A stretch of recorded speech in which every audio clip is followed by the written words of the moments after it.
নমস্কার, আপনারা দেখছেন চ্যানেল 24। আমার ভোট কাস্ট করলাম নরেন্দ্র মোদীজির পক্ষে, বিকশিত ভারতের পক্ষে, শক্তিশালী ভারতের পক্ষে। এবং নরেন্দ্র মোদীজি যাকে এখানে প্রার্থী করেছেন, যিনি অনেক চোরকে জেলে ঢুকিয়েছেন, জাস্টিস অভিজিৎ গাঙ্গুলি, তাকেই আমি আমার ভোট কাস্ট করেছি। এটাতে কোনো লুকানো দ্বিধাদ্বন্দ্ব নিয়ে আমি দুঃসমিতার বাইরে বলছি। ভারত মাতা কি নট টুডে ইজ 144, right? আর আমার বিশ্বাস 400-র বেশি আসন নিয়ে মোদীজি তৃতীয়বার প্রধানমন্ত্রী হবে এবং জাস্টিস গাঙ্গুলি তমলুক, হলদিয়া, নন্দীগ্রাম সহ সতীশবাবুর যে জায়গা, এখানে একটি গুরুত্বপূর্ণ রোল প্লে করবেন। আমি বেশ কিছু উন্নয়ন এখানে করেছি, ছোটখাটো, অনেক বৃহত্তর উন্নয়ন বাকি আছে। সেগুলো করার ক্ষেত্রে মোদীজির আশীর্বাদ সহযোগিতা নিয়ে জাস্টিস গাঙ্গুলি সেটা করবেন, এই বিশ্বাস আছে। রাতভর বোমাবাজি অভিযোগ প্রচুর। সেটা হচ্ছে অভিজিৎ গঙ্গোপাধ্যায় এবং আপনার ভাই দুজনকে ঘিরেই তৃণমূল বিক্ষোভ দেখাচ্ছে দু জায়গায়। আর ওরা তৃণমূল না, এগুলো তৃণমূলই, মানে লুম্পেন। এটা আইপ্যাকের পরিকল্পনায় সাফ হয়ে গেছে। ঘাটালে হিরণকে আটকেছে, এখন পেটানি খাচ্ছে। আমরা সাফ করে দিয়েছি তৃণমূল কংগ্রেসকে। তৃণমূল কংগ্রেস 200-র বেশি জায়গায় এজেন্টই দিতে পারে না, বলছে দিতে দেয়নি। নন্দীগ্রামের একাধিক গ্রাম পঞ্চায়েত, সোনাচূড়া, গোকুলনগর, হরিপুর, ভেকুটিয়া, একাধিক গ্রাম পঞ্চায়েত, সেখানে ওদের এবারে এজেন্ট পর্যন্ত নেই। আর সবচেয়ে উল্লেখযোগ্য, যেটা 21-এও আমার ভোটে পারিনি, মুসলিম বুথে, 63টা মুসলিম বুথে আমরা প্রায় সবগুলো, একটা দুটো হয়তো প্রবলেম আছে, সব জায়গায় মুসলিম ছেলেরা এজেন্ট হিসেবে বসেছে আব্বাস বেগের নেতৃত্বে। It's a very good signal.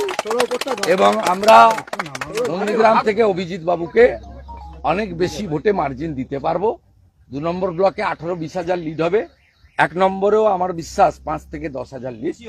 আমরা 5 থেকে 10 হাজার ভোটের লিড, মানে আমাদের 30 টার্গেট আছে। আমরা আশা করছি কাছাকাছি যেতে পারবো। সোনাচূড়াতেও তো ওদের এজেন্ট বসেনি, আর তৃণমূল বলছে ভোট দিতে দিচ্ছে না আমাদেরকে। ওদেরকে কানতে বলুন, ওদের বহু জায়গায় এজেন্ট নেই। ময়নার বহু জায়গায় এজেন্ট নেই, বহু জায়গায় এজেন্ট নেই। ওদের সাংগঠনিক শক্তি নেই এবং লোক চোরেদের পক্ষে নেই। ও তো ভোট সরাসরি হচ্ছে। মোদিজিকে ভোট দেবো না চোরেদের ভোট দেবো? চোরেদের এনার্জি ভাইপো ব্যানার্জি। আচ্ছা, চোরেদের পক্ষে কোনো লোক যেতে পারে না, হয়ে গেছে এখন। এবার 4 তারিখে সন্ধ্যার পরে আমরা বোম ফাটাবো, মানে আনন্দে বোম ফাটাবো। মানে সে বোম হবে 65 ডেসিবেলের নিচে এবং বিধিসম্মত বোম। না, অ্যারেস্ট হবে না। সঞ্জয় আড়ি, এটা দলিত ছেলে, মৃত্যুর সঙ্গে পাঞ্জা লড়ছে, তার মাকে খুন করেছে। এদের জেলে যাওয়ার ইচ্ছা হয়েছে। দেবব্রত মাইতির কেসে 18 মাস জেল খাটার পরেও লাজ লজ্জা কিচ্ছু নেই। সিনের শেষ, তৃণমূলের দফা রফা করে দিচ্ছে লোক। আমি পদ্মফুলে টিপলাম, পদ্মফুল তো দেবে গেছে। 3 ঘন্টা হয়েছে, তাতে সব পদ্মে মারছে। পদ্মের বাইরে কোনো কথা নেই। ওদের ক্যাম্পে হয়েছে 2-4টে লোক আছে, চোখ মারছে আমাকে। ওই ঠিকাদারি করি, চোখ মারছে, চুপচাপ পদ্মে চাপ।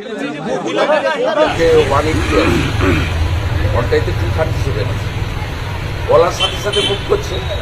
যেটুকু গ্যাপ ছিল, ধরো বিএসএফ সিআরপিএফ এর গ্যাপ ছিল, সমন্বয়, এগুলো আমরা কথা বলেছি, এডিজি সাহেবের সঙ্গে কথা বলেছি, তারা মিটে গেছে, পরপর সলভ করছে। সকাল থেকে এখনো পর্যন্ত বুথগুলোতে গন্ডগোল না হলেও বুথের যারা ভোটার আসছে বিভিন্ন গন্ডগোল করতে পারছে না। তার কারণ হচ্ছে আপনার এই যে 8টা এতে প্রায় 15,000 বুথে ভোট হচ্ছে। প্রথমে 474টাতে ক্যামেরা অফ ছিল, আমরা দুটো দেওয়ার পরে ওটা সংখ্যাটা এখন 200-তে নেমে এসেছে। আমরা তো ক্যামেরাও মনিটরিং করছি, কোথায় ক্যামেরা অফ আছে, অন আছে। একইভাবে পটাশপুরেও ভোটারদেরকে কিছু করতে পারছি, পটাশপুরে কোথাও প্রবলেম নেই। খেজুরি 166 নম্বর বুথ, সেখানে প্রবলেম নেই। ইভিএম এবং ক্যামেরা সব বিজেপি এজেন্ট আছে। মথুরাতে সব বিজেপি এজেন্ট আছে। নইপুর এলাকায় কিছু ভোটারদেরকে ঢুকতে বাধা দিচ্ছিল শাসক দল তৃণমূল। যেখানে লোকজন বেশি আছে একটু করছি, তো মেজর কোনো বিষয় নেই। আমরা ভোর 5টা থেকে প্রায় মনিটরিং করেছি। আমাদের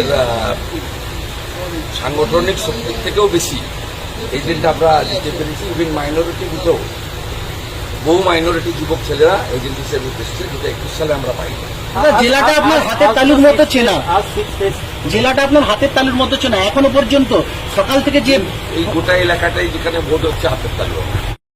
আমাদের এই ভিডিওটা ভালো লাগলে লাইক করবেন এবং এরকম আরও ভিডিও দেখার জন্য চ্যানেলটিকে সাবস্ক্রাইব করবেন।